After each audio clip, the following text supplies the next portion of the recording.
Okay, so our group is going to be presenting on Grabenbeck questions 8 through 9, and we're going to start by reading the stimulus out loud.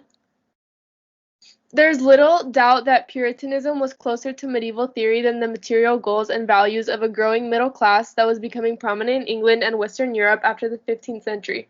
While the Puritan never thought of his religion in economic terms, he did emphasize the fact that man could serve God not by withdrawing from the world, but rather by following an occupation or calling that served in the world.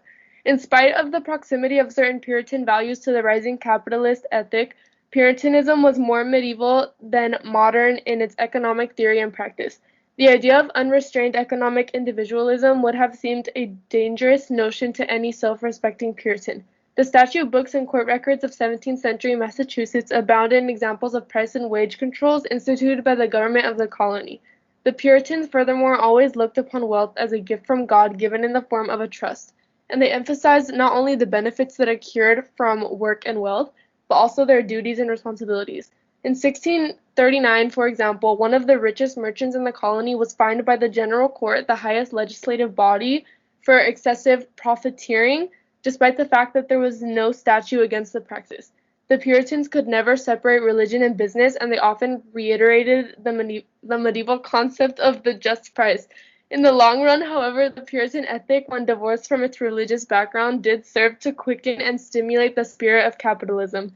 The limitations placed by the Puritans on the individual and the freedom of movement within society were subordinated as the time went on in favor of the enterprising and driving individual who possessed the ability and ambition to rise through his own exertions.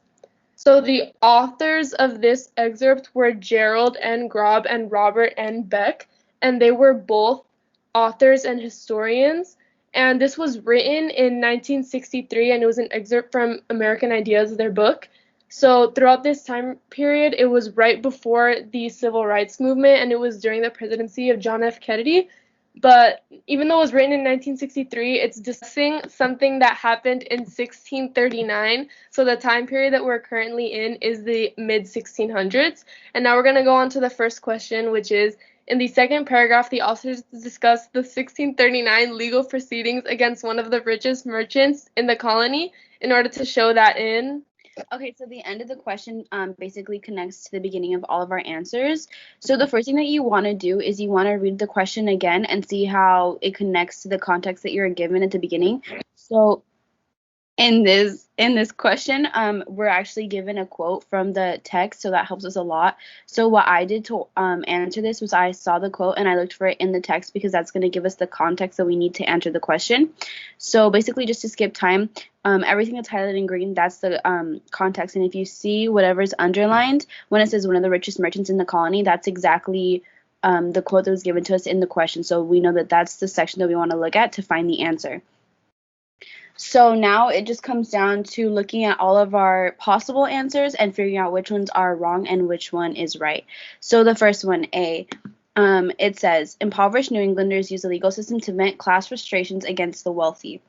So we know that this is wrong because the Puritans are working towards a socialist approach, which basically, like, there's no classes and no one's rich and no one's poor. Everyone's kind of equal. So that means that there would be no classes for the frustration to be vented on. So we can rule that one out right away. Then if we look at C, it says Puritan magistrates were even handed in that they prosecuted anyone, rich or poor, who expressed heretical religious views. Now, if we look at that one, we know that that one would be wrong because it's not necessarily a heretical religious view that they're talking about. It goes more against their economic system rather than something that they stood for as a church. Even though they did connect their religious beliefs to the way they ran their economy, it didn't really go hand in hand. They didn't really, like, preach economics, right? So we know that one's wrong. Then for number D, it says political corruption was common in Puritan New England. We know that that one's wrong because if anything, the source is talking about the opposite of corruption. They're basically talking about prosecuting a rich man, which at that time was taboo. Like, you wouldn't do that. You would respect the rich. So we know that this one's for sure wrong because if they did want to express corruption, they would talk about how they let the rich man's issues, like, go under the rug. Which means that the only possible correct answer would be number B. So B reads, the Puritans attempted The Puritans attempted values that emphasize communal notions of fairness over free market individualism. So that one would be right, because whenever the authors say one of the richest merchants, it's their way of showing us that the Puritans' attempt was to enforce economic values that reflected fairness, and especially in the free market individualism. So they're basically showing even a rich man can be prosecuted for things like this. So the Puritans passed various laws enforcing fair prices and fair wages, which shows us that that was their notion of an ideal community, as well as the fact that they had to enforce these laws basically meant that there were some people out there who were moving away from the ideals, which means they had to push even harder, creating these laws so that people would respect it more. And that was the author's way of showing us that there was eventually going to be a shift towards an individualistic market and economy. So we know that B is correct. Now we can move on to the next question. The next question states, which of the following reflects the main point that Gerald N. Grob and Robert N. Beck are making in the passage above? Now we see that this question is based upon the whole passage as a whole. It talks about overall what was the message that these authors and historians were trying to portray.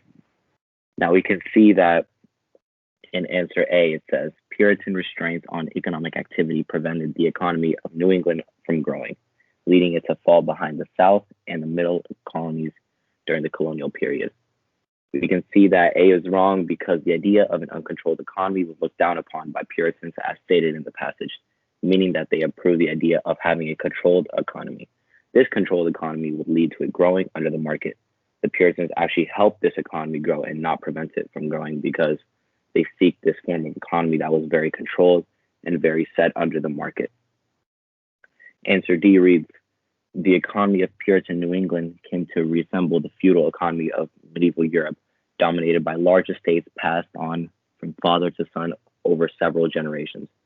We can see that B is wrong because although stated in the passage that the Puritan economy was beginning to be similar to the old-fashioned economy of medieval Europe, which is what answer B reads, the second part states in the answer that this idea was passed on for several generations, which in fact it wasn't. It quickly died out due to the spirit of capitalism as stated later in the passage, which means answer A and B are both wrong.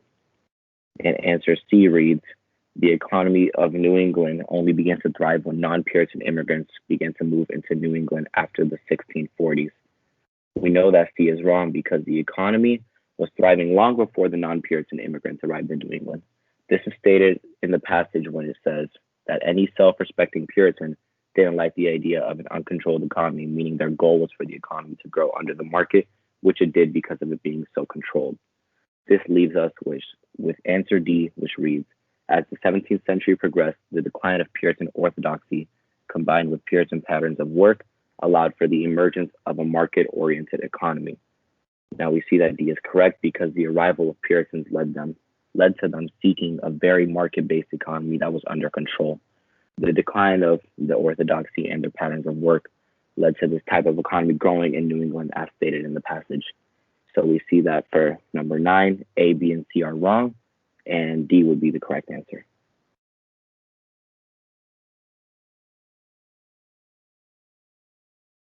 So that concludes our presentation. Thank you guys for being attentive. Obviously, in an actual AP test, we do understand that we don't have as much time, but as long as we follow these steps and use our critical thinking skills, everything will be good. So thank you.